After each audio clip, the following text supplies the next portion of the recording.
Okay.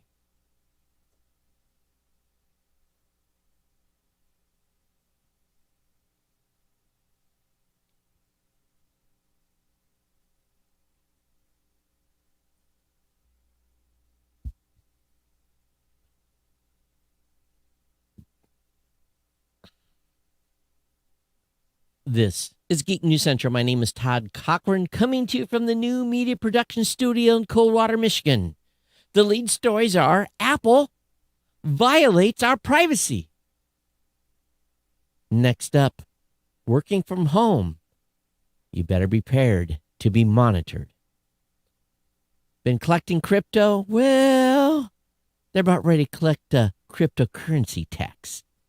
And Apple doesn't like their employees know how much each other's are making. So they're basically killing any type of surveys that are out there. I want to welcome you to episode 1545 of the Geek News Central podcast for Monday, August 9th. This show is sponsored in part by GoDaddy.com and listeners just like you. Great deals from GoDaddy can be found at geeknewscentral.com/GoDaddy. You can support this show today at geeknewscentral.com/insider. Of course, we want you to get over to the website. When you're over there, check it out. We want you to subscribe to the show. That's real simple to do.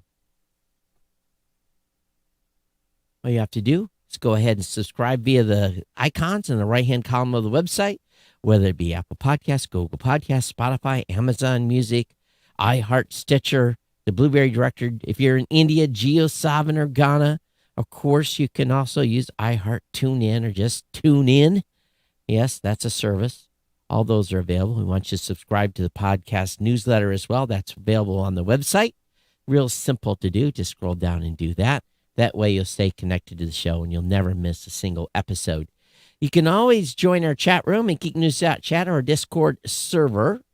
And, of course, we're available on Skype or Slack as well. All you got to do is email me, geeknews@gmail.com, for comments about the show and or to go ahead and just basically ask, request access to the Slack channel. Now, I'm 1,800 emails behind because of the last week episode. So if you send any comments to the show since I've been out, we'll read them in the next show when I get to them. So I'm dealing with a cable under the desk. It's driving me crazy. All right, let's throw him over there. There we go. Now I can move. But anyway, you can also reach me on Twitter at Geek News. That's available for you to do it. Of course, I'm on Facebook as well. All the partner shows are linked at geeknewscentral.com. That's the new media show, the Pro Gear Guru site. We've got the GNC Week in Review.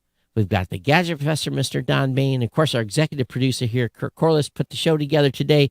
Did a great job finding the content. Want to thank him as always.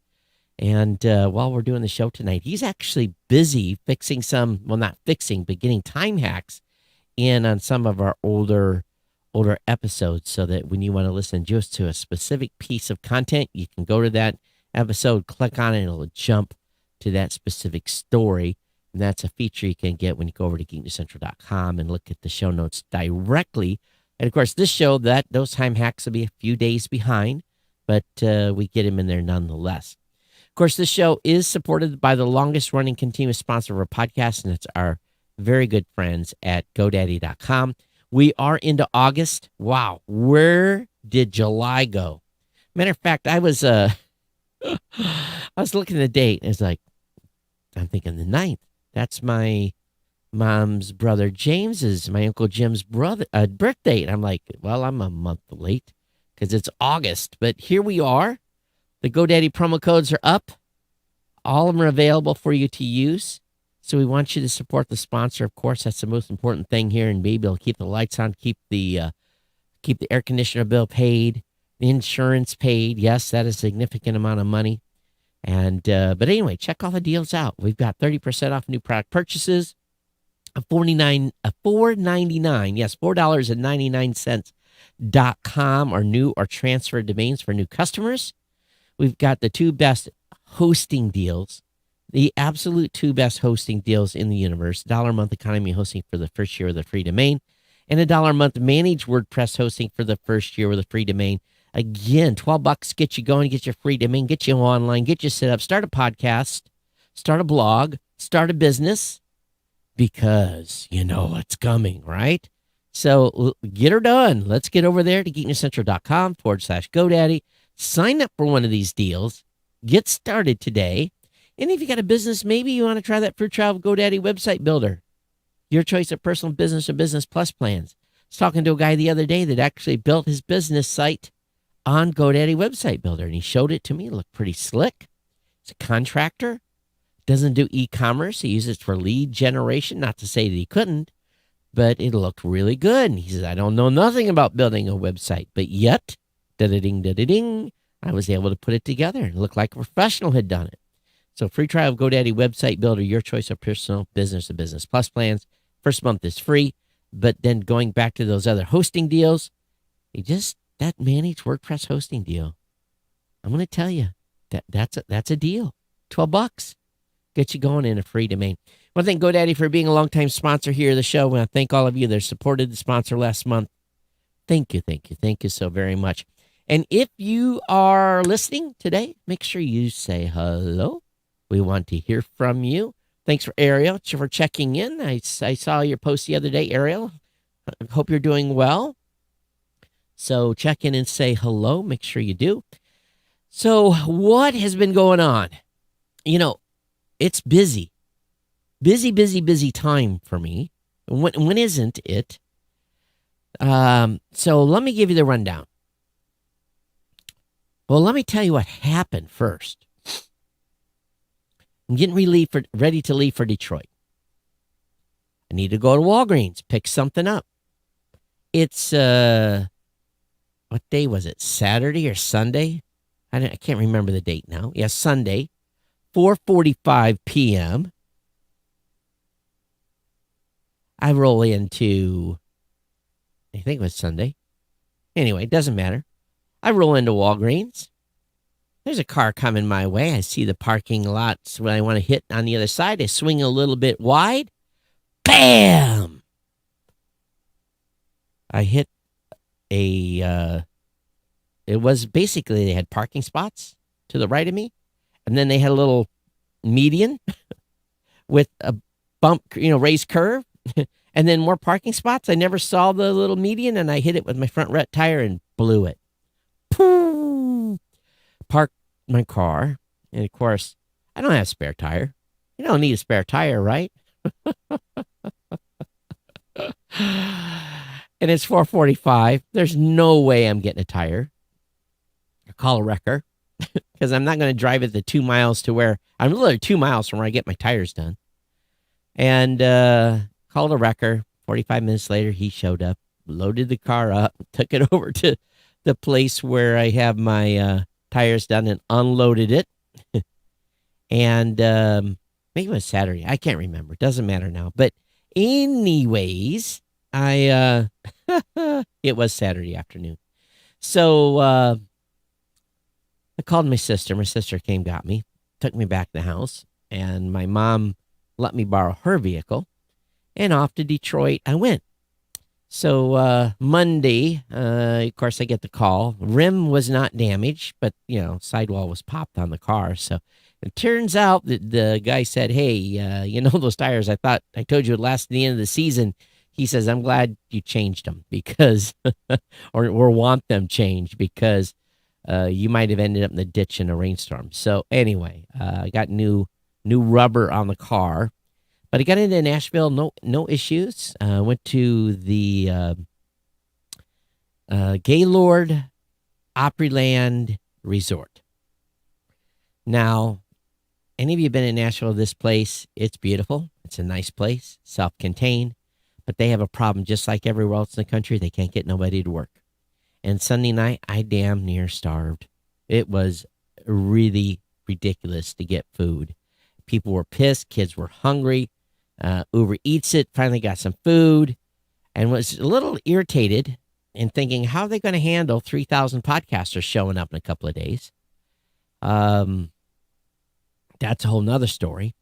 And anyway, so I got fed Monday morning.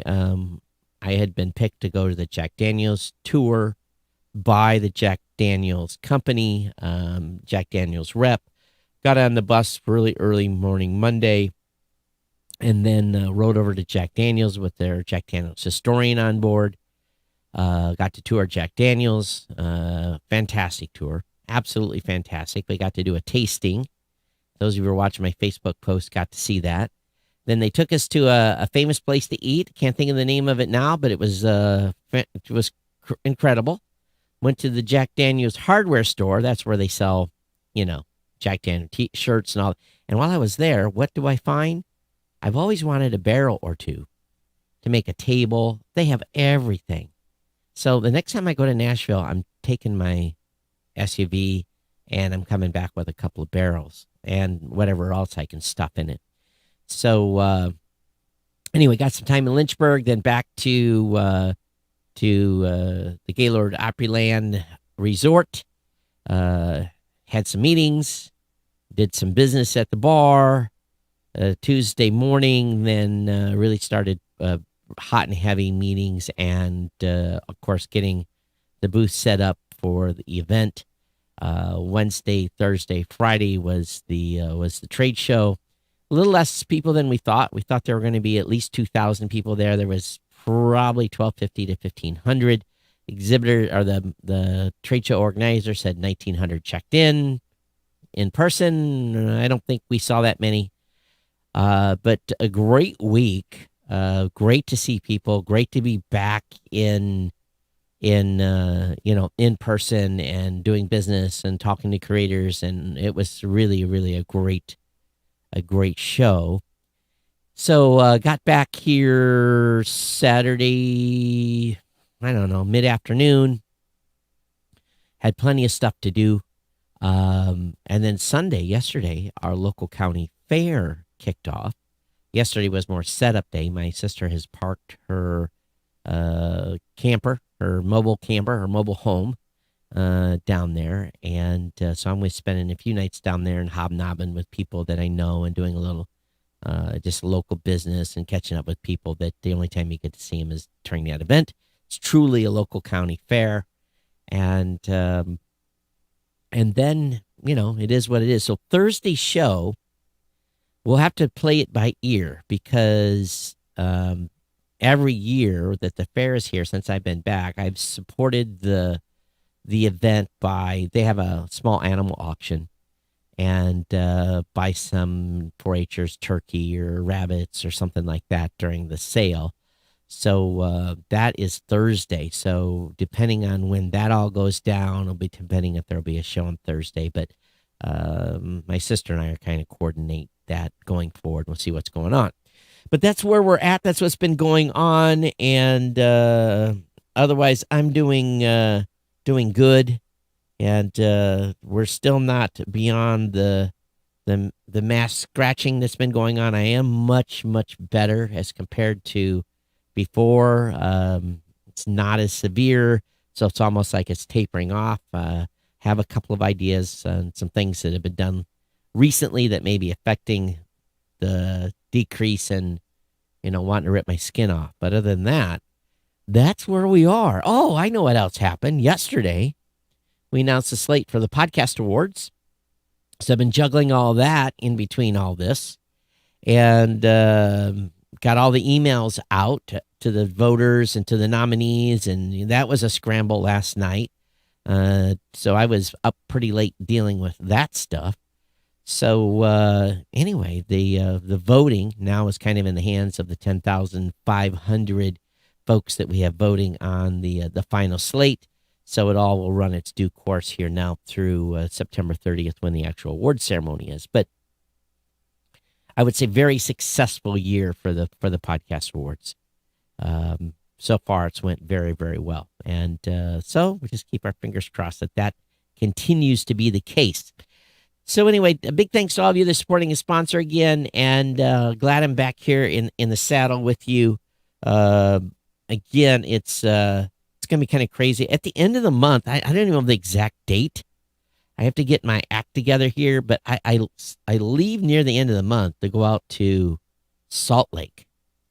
And then I go almost immediately to Atlanta, to Dragon Con. And then when I get back from Dragon Con, I don't think I have anything until second week of October, I think. So anyway, that's what's kind of happening here. We'll keep you advised, but try to keep the show on schedule as best as we can. But what I want to get into tonight is a topic that really I was not paying attention to. I was not watching tech news last week.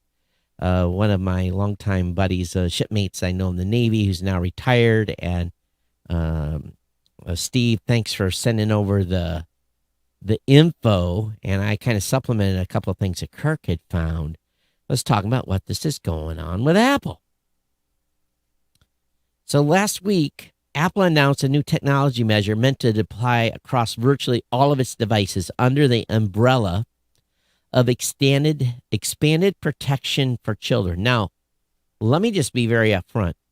If you're taking pictures of children in a way that is explicit and you're an abuser, well, I hope you get hit by a bus. You know, this is one of those situations where there's zero tolerance for child predators. Absolutely zero tolerance. And in my personal opinion, jail is too easy of a sentence for these sick individuals. We know child exploitation is a serious problem, and there's a lot of efforts to combat it. Most of it unquestionably well-intentioned. But Apple has a new proposal that introduces a backdoor that threatens to undermine the fundamental privacy protections for all users of Apple products. And this is from a letter that's being run around. It's called an open letter against Apple's privacy invasive content scanning technology. Security and privacy experts, cryptographers, researchers, professors, legal experts, and Apple consumers decry Apple's planned move to undermine user privacy and end-to-end encryption. Apple's proposed technology works by continuously monitoring photos saved or shared on the user's iPhone, iPad, or Mac. One system detects if a certain number of ejectional photos is detected in iCloud storage and alerts the authorities. Other notifies the child's parents. If iMessage is used to send or receive photos that a machine learning algorithm considers to contain nudity. Because both checks are performed on the user's device, they have the potential to bypass any end-to-end encryption that would otherwise safeguard users' privacy. Immediately after Apple's announcement, experts around the world sounded the alarm on Apple's proposed measures could turn every iPhone into a device that is continuously scanning all photos and messages that pass through it in order to report any objectionable content to a law enforcement, setting a precedent where our personal devices become a radical new tool for invasive surveillance with no oversight to prevent eventual abuse and unreasonable expansion of the scope of surveillance. The EFF, Electronic Frontier Foundation, said, Apple is opening the door to broader abuses. It is impossible to build a client-side scanning system that can only be used for sexually explicit images sent or received by children. As a consequence, even a well-intentioned effort to build such a system will break key promises of the messenger encryption itself and open the door to broader abuses. That's not a slippery slope. That's a fully built system just waiting for external pressure to make the slightest change. The Center for Democracy and Technology has said it's deeply concerned that Apple changes, in fact, create new risks to children and all users and mark a significant departure from a long-held privacy and security protocols. Apple is replacing its industry standard end-to-end encryption messaging system with an infrastructure for surveillance and censorship, which will be vulnerable to abuse and scope creep, not only in the United States, but around the world. Dr. Carmela Transko, a leading research expert in security and privacy and professor at the EPFL in Lausanne, Switzerland, has said that while Apple has a new detector for child abuse material is promoted under the umbrella of child protection and privacy, it's a firm step towards prevalent surveillance and control. Dr. Matthew Green says the pressure is going to come from the UK, the United States, India, from China. I'm terrified by what's this going to look like. Why Apple would want to tell the world, hey, we've got this tool. Sarah Jane Lewis, executive director at the Open Privacy Research, has warned that if Apple are successful in introducing this, how long do you think will be before the same is expected of other providers? Before walled garden prohibits apps that don't do it? Before it is enshrined in law? How long do you think it will take before the database is expanded and include terrorist content, harmful but legal content, state-specific censorship? Dr. Nadeem Kobesi, Apple sells iPhones without FaceTime in Saudi Arabia because local regulations prohibit encrypted phone calls. That's just one example of many where Apple's bent to local pressure. What happens when local regulations in Saudi Arabia mandate that messages be scanned not for child sexual abuse, but for homosexuality or offenses against the monarchy? There's other examples here. And one that is probably even more terrifying. Kendra Albert, a lawyer at the Harvard Law School of Cyber Law Clinic, has warned these child protection features are going to be and I'm quoting what she says, so please understand this. These child protection features are going to get queer kids kicked out of their homes, beaten, or worse. I just know, calling it now, that these machine learning algorithms are going to flag transition photos. Good luck texting your friend a picture of you if you have a female presenting nipple. So this is a pretty strong statement in an open letter. I'll say it again. Anyone that is collecting child explicit, anyone that's doing any type of trafficking, exploitation, again, I got a bulldozer to run you over with. Okay, so that's where I'm at. It's prison's too good for you. So, what is Apple doing here? What is Apple doing here? Do we trust Apple? Do we trust Apple not to let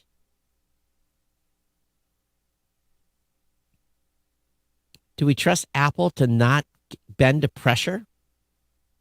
What if you, let's say you're 20, you're of legal age, and your partner is of legal age, but you look very young. When I was 18, I looked like I was 15. And what if I, as a legal age adult, share an adult-oriented picture with another adult and it gets flagged? When it gets flagged, they actually have a human look at it. I can see now where potentially someone that is of legal age to do whatever they want and sharing explicit pictures could end up being flagged. Or as this Kendra Albert said,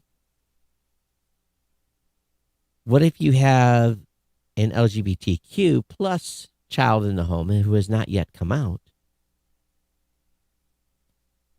Where does this happen? So I think we all don't want our kids 18 and younger to be sending any type of explicit pictures between themselves. We can all do our best to explain to our 18 and youngers that sharing explicit images is not only inappropriate, but done so in a way that you're not an adult yet.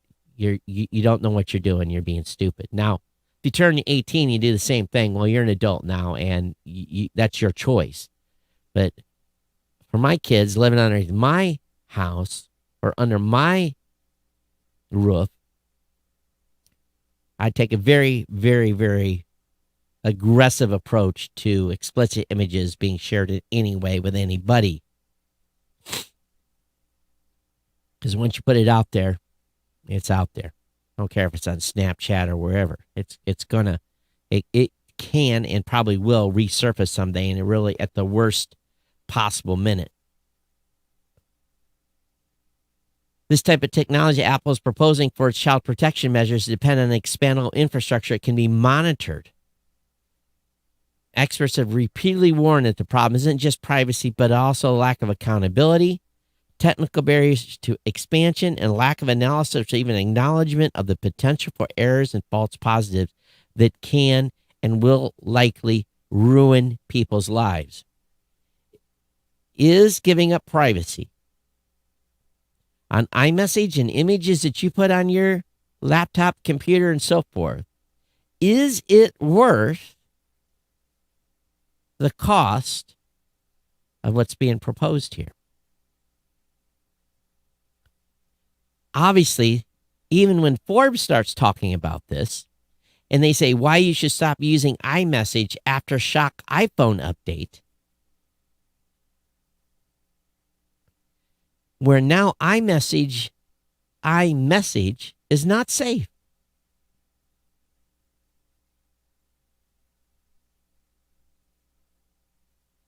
It's being said by Forbes, Apple has just confirmed the most shocking and controversial update in the platform's history. It really might be time to quit. Remember this earlier this year when WhatsApp followed its privacy-labeled debacle with a worse PR disaster, forcing a change of terms of service on its 2 billion users? Well, iMessage just did the same thing.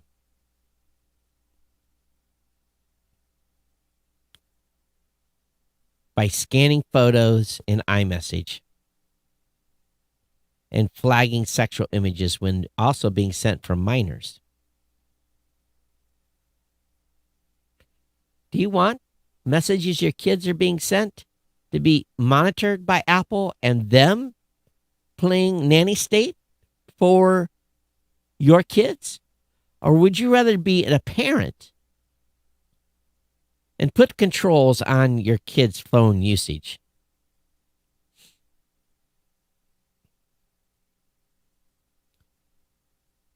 Forbes has nothing good to say about this. Nothing to say good about this. And Apple's in big damage control mode right now. They push back against this criticism today in a new FAQ, saying we will not accede to any government's request to expand it. That's bull crap. They've already acquiesced in removing apps out of China. They already acquiesced in not having FaceTime be in Saudi Arabia. And per countries, they are already under the heavy, heavy finger of the governments.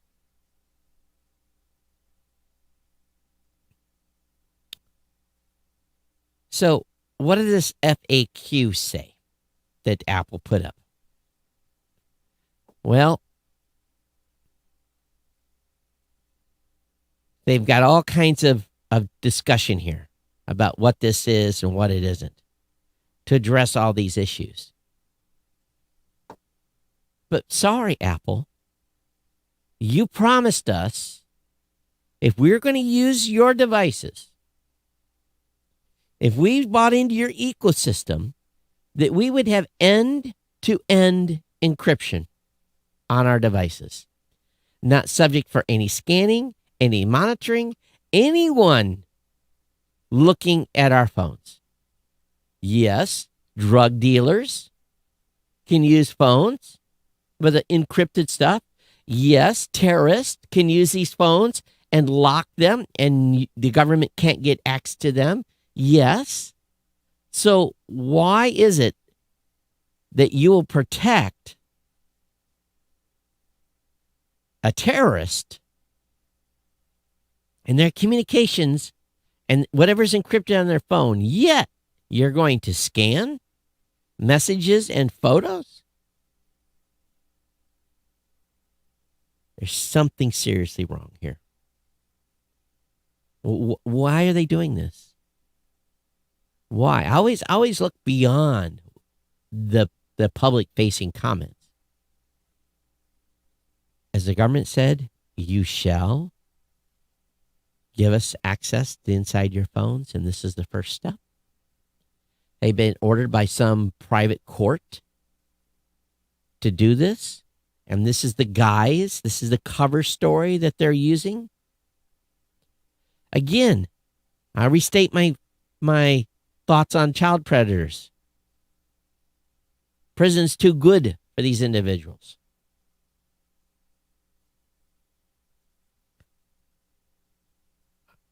You going to go to Android? What say you? I want to hear your comments. geeknews@gmail.com. It's kind of quiet in the chat room. Got a few people watching. Lena, Michael, thanks for being here. Matt, and the other ones that gave hearts and ups for the show tonight. Thank you so much.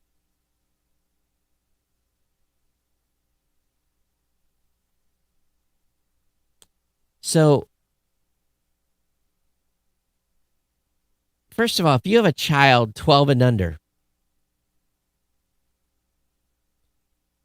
receiving or sending images, you have failed as a parent.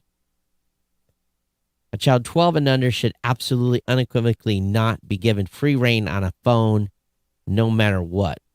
13 to 16 or 17 is bad enough.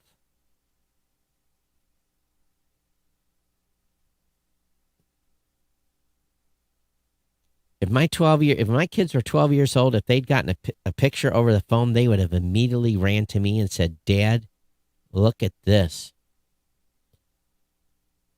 There'd been no doubt in my mind. But that wasn't the case because we had monitored phone utilization at that age. More like a tablet utilization at 12.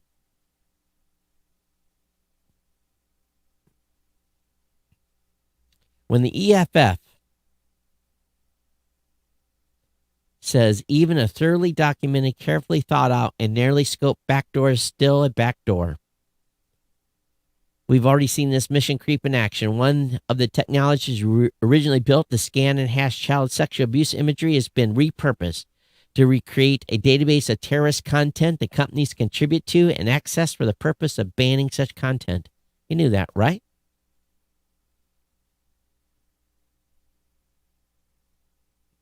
So, are you going to give Apple a pass on this? Again, geeknews@gmail.com. I want to hear where you stand on this one. This one blows me away. It really, really does.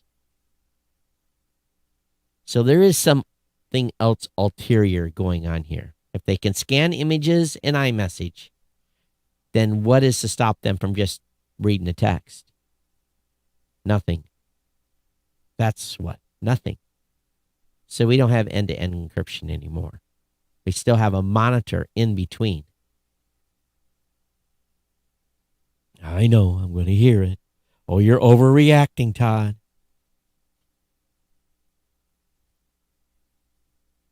You know, when I was in the Navy, we had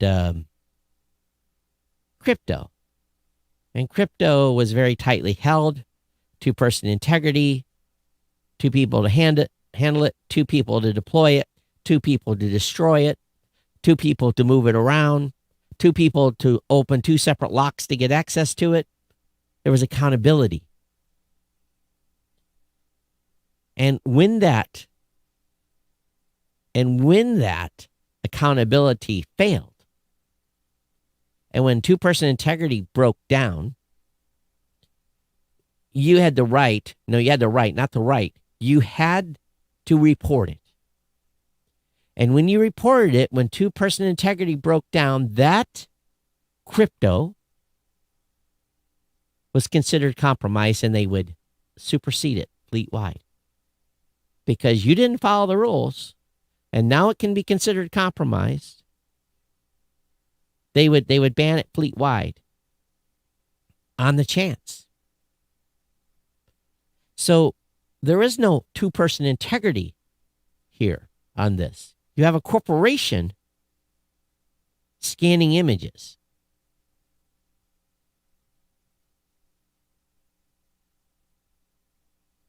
So I'm probably on the fence that this, what they've done here, is going to hurt them for a very, very long time. Am I stop using the product?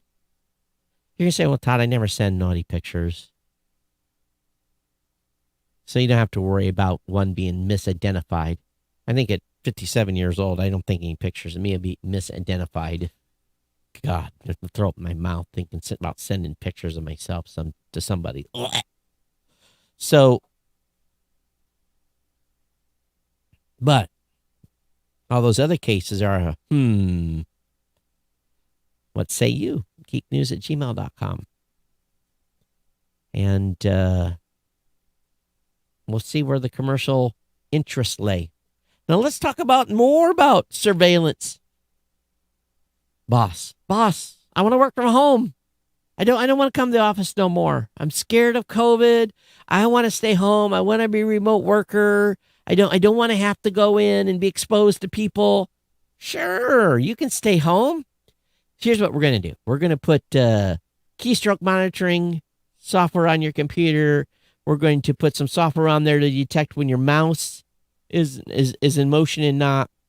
We're going to put some video surveillance in wherever you've got your computer, whether it be in your bedroom or in your living room, wherever you're working. We're going to put some video surveillance on there in your personal space so that we can determine if you're really working. So it's been reported Uber has asked contractor to allow video surveillance in employee homes and bedrooms for people that are working from home. The employee contract lets company install video cameras in personal spaces. And this is not just Uber. Now, with more work being done remotely, many of those same surveillance tools that have been used in the offices are entering people's homes. A marketing company in Minnesota forced employees to install software that would record videos of employee screens and even cut their hours if they took a bathroom break that was too long. A New York e-commerce company told employees that they would have to install monitoring software on their personal computers that would log keystrokes and mouse movements, and they'd have to install an app on their phones that would track their movements throughout the workday. The situation isn't limited to the United States. One multinational company appears to be testing the boundaries of what acceptable level of surveillance remote workers are.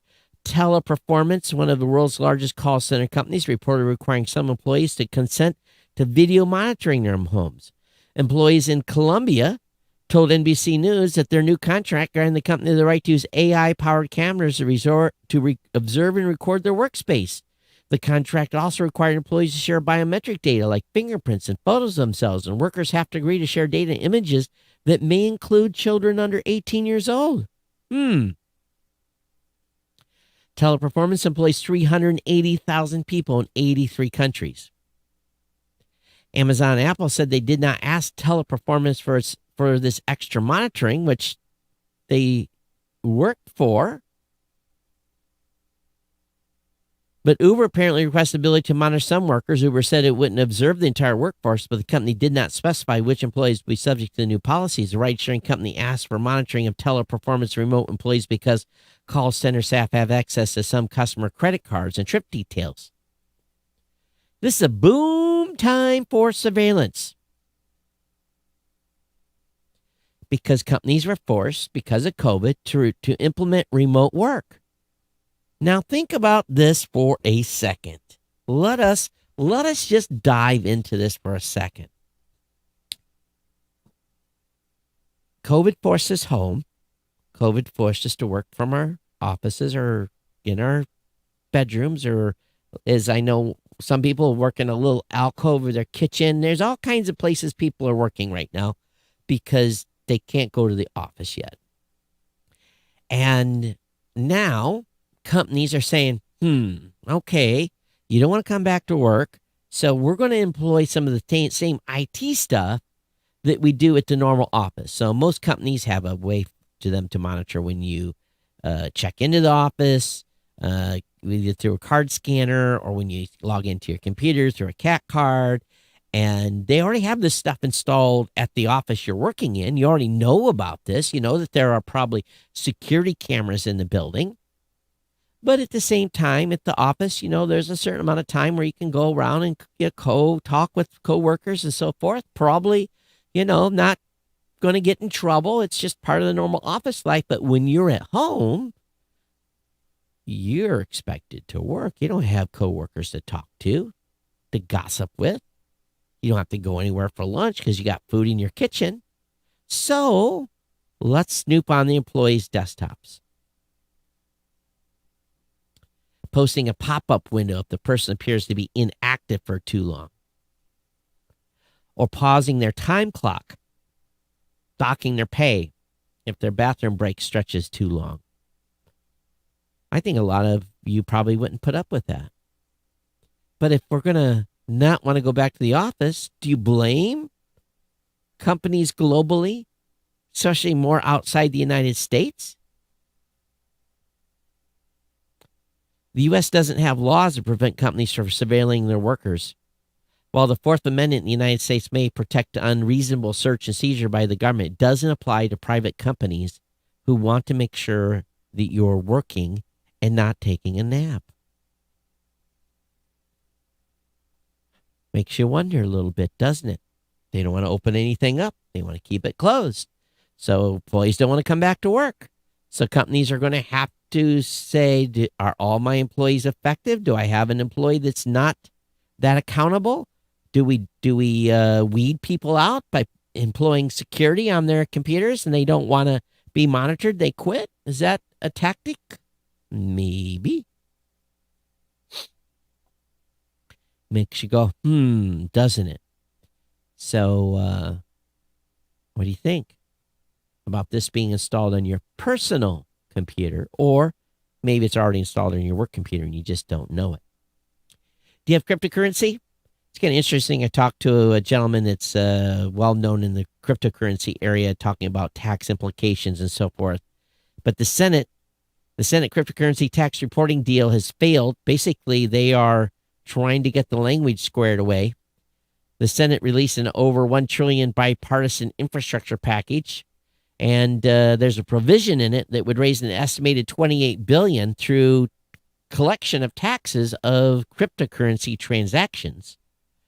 And so the term broker would have to be the one to report those transactions. And they're having some arguments about that. But just be assured, cryptocurrency is becoming big money. It's in the sights of the United States government. And Uncle Sugar wants his pound of flesh. It's going to happen. It's going to happen. Little more naughty news. Apple keeps shutting down employee-run surveys on pay equity, and labor lawyers say it's illegal. Apple insists it doesn't have a problem with pay inequality. Skeptical Apple employees have been trying to verify that claim by sending out informal surveys on how much people make, particularly as it relates to women and underrepresented minorities. But the company has illegally shut down 3 of those surveys, citing stringent rules on how employees can collect data. Now multiple labor lawyers tell The Verge the company may be violating workers' protections. The survey can be considered a form of labor organizing. Under U.S. law, employees have the right to discuss pay.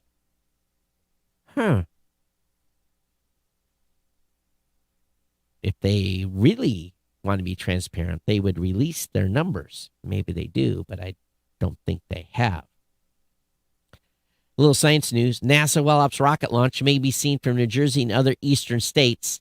An Antares rocket for Northrop Grumman is scheduled to lift off from NASA Wallops Flight Center on Tuesday, August 10th, as a part of a mission to deliver supplies and equipment to the International Space Station. Although the International Space Station went for a little spin the other day when the new Soviet module went on an uncontrolled moving the whole International Space Station 560 degrees, not at a quick rate, but enough to delay a launch of the unmanned test It was being performed, I think, by another company.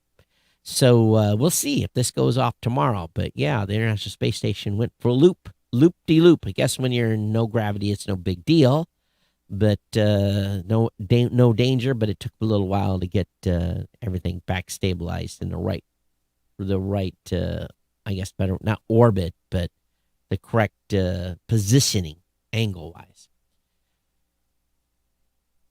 NASA's training a human-like robot to explore caves on Mars. Well, kind of makes sense. And guess who they're thinking about sending? Boston Dynamics, fully autonomous robots. Yes, that's who they're thinking about sending into caves in Mars. So we're going to have robots. Yes, robots in the near future crawling around on Mars. Kind of interesting concept. Well, we already got rovers. I guess they could be considered robots, but it's a little weirder when you've got something that looks like a dog running across Mars to go explore caves or something similar. Firefox, any of you still using it? Firefox lost 50 million users since 2018. Big drop. So when they went from 244 million to 198 million in quarter two, 46 to 50 million decline over the last 2 years. So that's big. And I only use Firefox a little bit here every once in a while. Tesla, over this new Delta scare, requiring masks for all workers at its Nevada battery factory. It's a sharp contrast to their defiance in 2020. So August 9th, starting today, all Tesla employees have to mask up, at least at this one factory. Facebook is adding PhotoBucket and Google Calendar to its data portability options. Users can now export data to their calendar. Can now export events data to their calendar. Okay, that's cool. So you can take it with you. In a blog post, the company said that users would be able to move the images to PhotoBucket and event listings to Google Calendar. Product manager said that the tool has been completely rebuilt to be simpler and more intuitive, giving people more clarity on what they can share to which platform. So it's part of the data transfer project. Amazon. Have you ever did a negative review on an Amazon product? I've done a few, but I've never been contacted to take the review down. But apparently, some Amazon sellers are bribing customers to delete negative reviews. Some sellers reportedly offered refunds worth more than the original product if a customer deleted or revised a bad review. If they get caught doing this, they're going to be gone from Amazon. So don't be afraid to report these folks. And they say that on the review form, there's a place to report abuse. And that's where you would report a direct contact, not through the Amazon contact system, for you to remove a bad review. So just a heads up, all right? Dish says it will launch wireless 5G service in beta at the end of September. The 90-day beta is the first step in Dish's much-anticipated network deployment. So it said that its Las Vegas 5G wireless service in the final phase of construction will launch in beta by the end of September.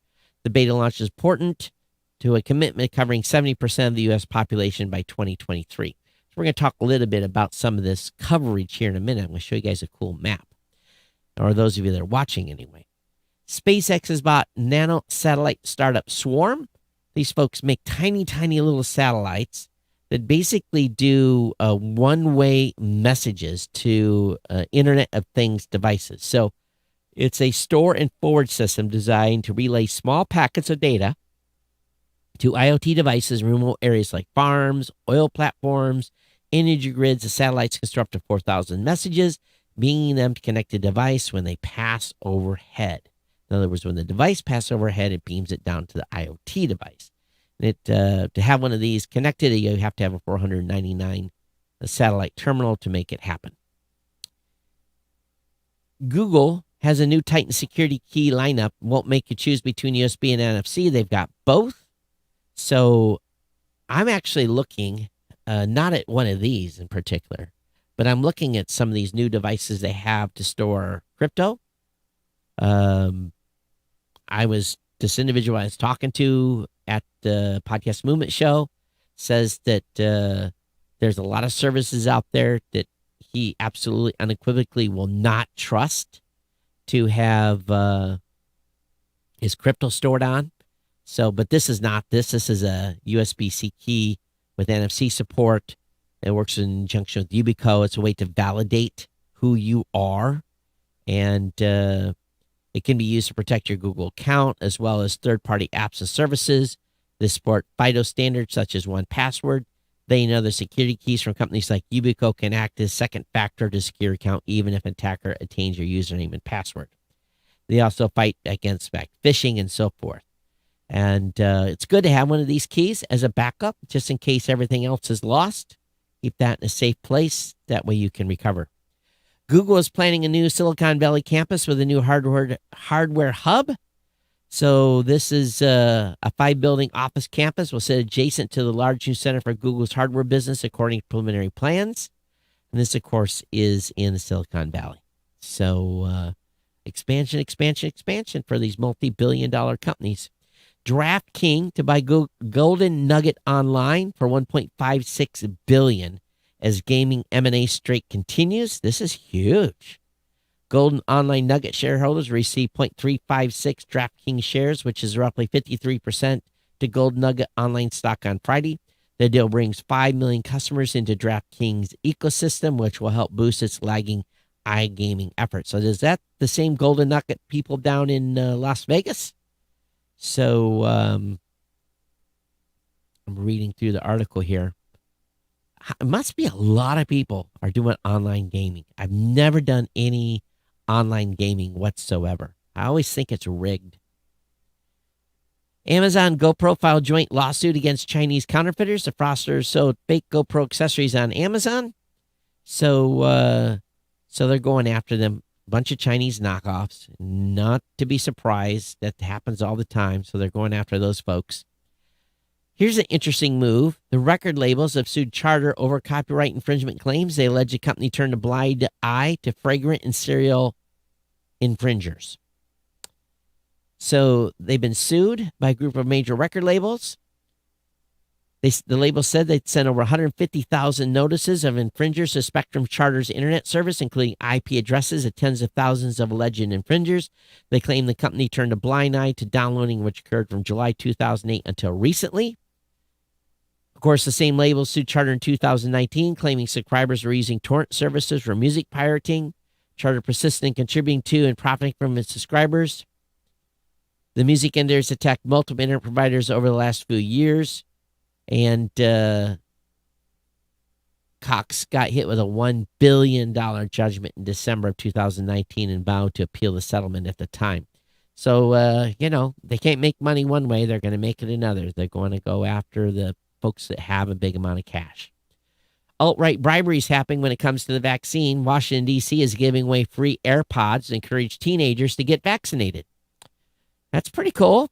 Yeah, if you're a teenager, you're age 12 to 17, and you want to get vaccinated, you're going to receive an AirPod with the first shot and a chance to win a $25,000 scholarship, iPad, and headphones. You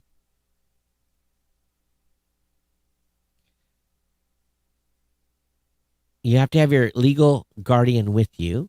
You must bring your school ID, DC-1 card, Kids Ride Free card, report cards, or proof of enrollment. One parent guardian per student gets one gift per child receiving their first COVID-19 shot. This is an ongoing thing for people to try to go get vaccinated. Are you on TikTok? Well, TikTokers are eating frozen honey. Frozen honey? Experts say it could give them diarrhea. How's that? Honey is great, but using it to get a lot of followers and a lot of attention and having in excess amounts is crazy, a registered dietitian said. I like that, honey that sits on the table, you just kind of goo it on. Yes. Oh, man, that's the best, right? But why are they freezing a water bottle full of honey and then squeezing contents out? So somewhat long, solid shaft of golden honey oozes out of the top before you take a massive bite. How is that? What is the turn on for that that's given people 600 million views on frozen honey?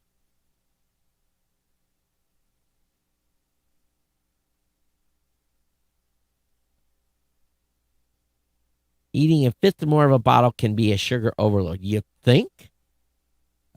Who's going to eat a fifth of a bottle of honey? Oh, crazy TikTokers. I guess the same people that are eating pods, right? Soap pods. So the FCC released its first mobile broadband map. The tool allows you to compare coverage areas of the nation's 4 largest carriers. Well, ladies and gentlemen, I'm all prepared for you. For those of you that are watching, I have zoomed in the middle of the map that's on your screen right now to the road where the compound is, where the loft is. And I'm going to click on AT&T Mobility LTE data. Look at the coverage. This says there's coverage there for me, but it's really spotty around my area. Very, very close. AT&T Mobile LTE voice. Well, AT&T Mobile has full coverage. T-Mobile LTE data. Look at this. Oh, guess who's missing? The only way we get T-Mobile LTE at my house is with a booster, and it's very obvious. It's very, very smutty. T-Mobile LTE voice. They say we have coverage, but I'm going to tell you right there, it's 1 bar. For those of you watching this, it's pink right in the area where I live. U.S. Cellular, nothing. No U.S. Cellular service there. U.S. Cellular LTE voice, no service there. I already know Verizon has good LTE coverage there. I also know Verizon has good LTE voice. But the 2 services I'm on, it sucks. T-Mobile LTE voice and T-Mobile LTE data, it's really sketchy. It's really, really sketchy. So come on, Elon Musk. Let's get Starlink up in the air. I'm ready. I'm ready to buy my satellite. All right. Final article of the night. New beach cleaning robot deployed in Florida. Bee-Bot is a remote-controlled robot that aims to assist in the massive task of keeping beaches clean. So it goes around and digs the sand up and takes the dirt out, puts it in a trash bin. So that's pretty cool. Pretty cool indeed. We need these. You actually need monsters of these deployed in foreign countries. If for those of you watching, this thing is about 4 feet wide. If they deployed this on a beach in the Philippines, they could go about a foot before it would need to be emptied.